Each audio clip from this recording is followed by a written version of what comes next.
Hello friends, आज के video में डिस्कस करने जा रही हूँ स्टोरी ग्रीफ के नोट्स को, जिसे लिखा है एंटोनी पाव्लोविच चेखोव ने। रशिया के राइटर थे और एक काफ़ी गरीब परिवार से थे। उन्होंने एक बहुत ही प्यारा सा कमेंट किया है अपने बचपन को लेकर के। There was no childhood in my childhood. काफ़ी फेमस रहा है उनका ये कमेंट, जबकि उनकी बायोग्राफी की बात की जाए तो काफ़ी फेमस वर्क्स हैं उनके, जैसे सेलेक्ट टेल्स और लैपडॉग एंड अदर स्टोरीज़ काफ़ी फेमस रही है। और सलेक्शन ऑफ ह्यूमरस स्टोरीज़ नामक एक कलेक्शन भी उनका आया है। ये जो स्टोरी है ग्रीफ, इसके अंदर वो डिस्कस कर रहे हैं कि मनुष्य कितना ज़्यादा सेंसिटिव हो गया है दूसरों के दुख और तकलीफ़ों को लेकर के। इस चीज़ को उन्होंने इस स्टोरी के अंदर बताया है। एक गरीब गाड़ी वाला है जिसका बेटा भी 2-4 दिन पहले ही मरा है। वो गाड़ी लेकर के बाज़ार में आया है ताकि अपने घर के लिए कुछ पैसा कमा कर के लेकर के जा सके और अपने परिवार का खर्चा चला सके। वो अलग-अलग लोगों से अपने बेटे की मृत्यु के बारे में बात करने की कोशिश करता है। बहुत ज़्यादा तेज़ ठंडी और बर्फीली रात है और क्या उन लोगों का बिहेवियर होता है जबकि वो अपना दुःख उनसे शेयर करने की कोशिश करता है। साथ ही साथ में at the end of the story वो अपने दुःख को शेयर करता है अपने घोड़े के आगे। इस प्रकार से ये बताने की कोशिश की है कि एक मनुष्य इतना मजबूर हो गया है कि वो अपने दुःख को प्रकट करना चाहता है, और जब उसे दुःख प्रकट करने के लिए एक भी मनुष्य नहीं मिला, तो वो अंत में अपने मूक जानवर के आगे अपने दुःख को प्रकट कर रहा है। ये इस स्टोरी का मेन थीम है। तो देखते हैं स्टोरी को। Antony Pavlovich Chekhov has composed this touching story grief. Antony Pavlovich Chekhov ने लिखा है इस टचिंग स्टोरी को, जिसका टाइटल है grief. He was Russian and master of short stories. Short stories के मास्टर थे, रशियन थे। He was from a poor family, गरीब परिवार के थे। And he has said there was no childhood in my childhood. उन्होंने कहा है मेरे बचपन में कोई बचपन नहीं था। In the beginning of the career he has written many articles and skits for humour magazines. उन्होंने कई आर्टिकल्स और स्किट्स लिखे हैं करियर की शुरुआत में। He was suffering from tuberculosis. उनको बीमारी कौन सी थी? ट्यूबरक्यूलोसिस की। And this made him right about the futility and despair around. और इसी कारण से वो अपने आसपास की व्यर्थता और निराशा के बारे में बात करते हैं। Grief is also a simple and minute detail of a cab drivers grief. Grief के अंदर भी एक कैब ड्राइवर के दुख का डिटेल वर्णन है। ऑफ हिज सन्स डेथ, दुख किस बात का है? बेटे की मृत्यु पर। We see in it in humanity of man to man, मनुष्य की मनुष्य के प्रति अमानवीयता। ह्यूमैनिटी लिखा हुआ है, इन ह्यूमैनिटी कर लीजिएगा। We see that it is natural requirement of man to express his grief to others. हम देखते हैं कि ये मनुष्य की स्वाभाविक आवश्यकता होती है कि वो अपने दुख को दूसरों के सामने प्रकट करना चाहता है। Because this expression of grief gives him a relief from sorrow. क्योंकि जब वो अपने दुख को बोल करके कह देता है तो उसका दुख दूर या रिलीफ हो जाता है, थोड़ा सा शांत हो जाता है। Iona Potapov is a cab driver. Iona Potapov नाम का एक गाड़ी वाला है। हिज सन हैज़ डाइड, उसका बेटा मर चुका है। सम टाइम बिफोर, कुछ समय पहले।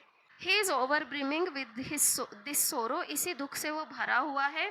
But can not find a single human soul, पर उसे एक भी मनुष्य नहीं मिल रहा है टू एक्सप्रेस हिज सोरो, जिसके आगे वो अपने दुख को बोल सके। Chekhov has expressed his own concern for the poor down trodden.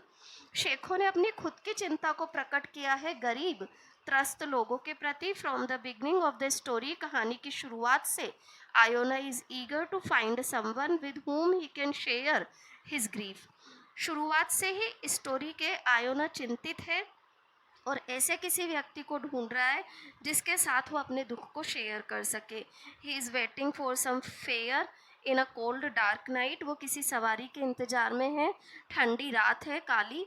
The snowfall is also continue, बर्फ़ गिर रही है लगातार। Due to which he is covered with snow, जिसके कारण वो भी बर्फ़ से ढक गया है।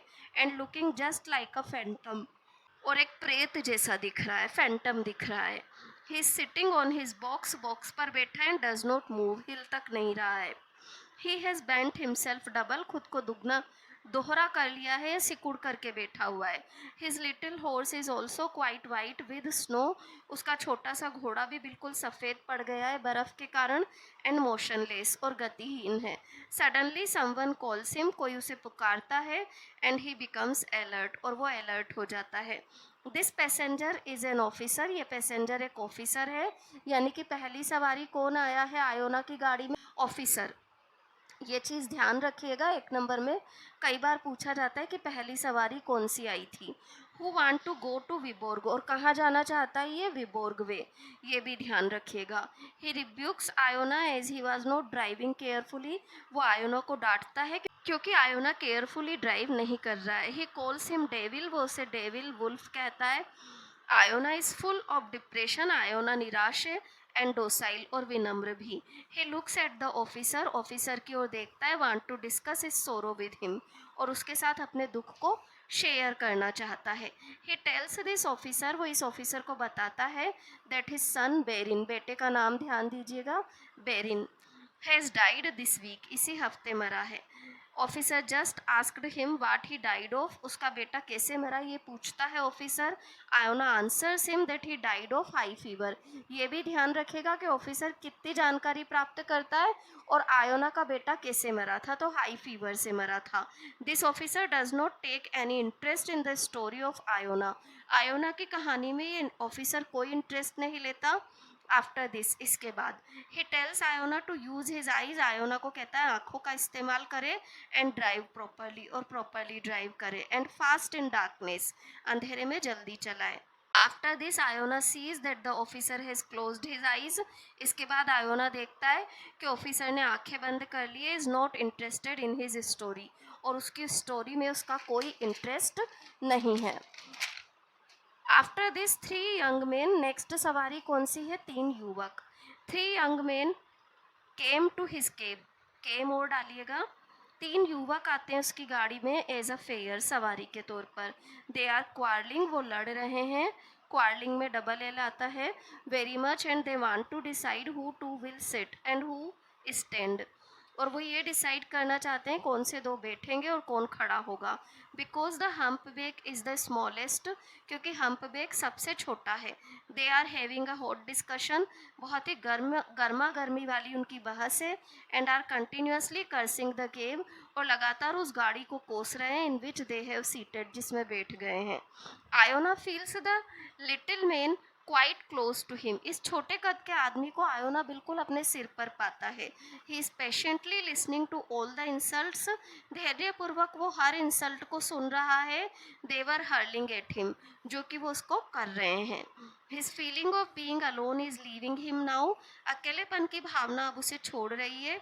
He looked at them and began to wait for the young man to be silent, वो उनकी ओर देखता है और उस युवक के चुप होने का इंतजार करने लगता है।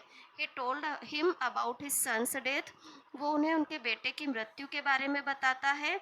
बट ही गेट्स रिब्यूक्ड, पर उसे डांट पड़ जाती है, प्लेनली, सादे तरीके से, that they must all die, और वो क्या कहते हैं, एक दिन सबको मरना है, यानी कि उन तीनों लड़कों को कोई लेना देना ही नहीं है। जब वो कहता है मेरा बेटा मर गया, तो बड़ी आसानी से कह देते हैं क्या हुआ, एक दिन सब मरेंगे।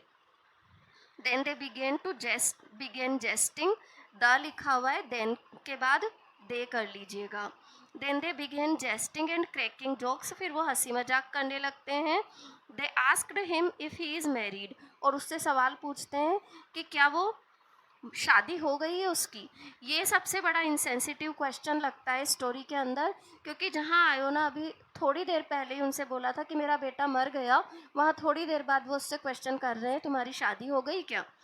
तो ये इंसेंसिटिवनेस की पराकाष्ठा कह सकते हैं हम। They do not realise his grieved situation, वो महसूस तक नहीं कर रहे कि उसकी स्थिति कितनी तकलीफदायक है।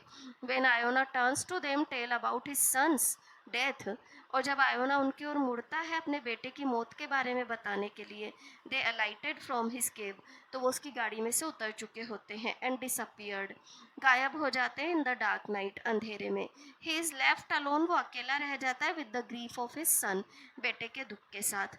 आयोनाज grief is so much, Iona का दुख इतना ज़्यादा है that he does not find any means of expressing it, कि वो इसे प्रकट करने का कोई माध्यम ही नहीं ढूंढ पा रहा है।